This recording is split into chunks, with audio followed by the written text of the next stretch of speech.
Welcome back and thanks for staying with us. We're continuing the news. Former People's National Party constituency chairman for St. Mary Western, Dr. Jason Stanford, is facing multiple charges following his arrest in the United States on March 1.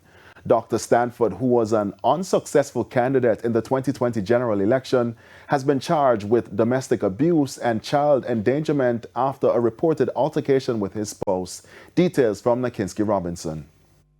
According to the Louisiana-based Monroe Free Press, the incident reportedly stemmed from a dispute over a cell phone and escalated when Dr. Stanford's spouse attempted to call 911. The victim told deputies the argument got worse after she informed Dr. Stanford she was calling the police. Investigators say Dr. Stanford then allegedly snatched the phone from his spouse's hand to stop the call, leading to a struggle.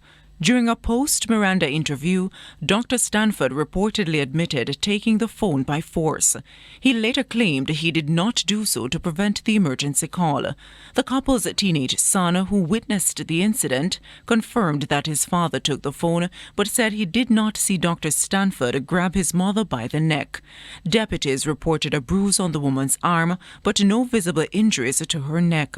Authorities say the matter was elevated to child endangerment because two other children, aged 6 and 9, were present in the living room during the altercation.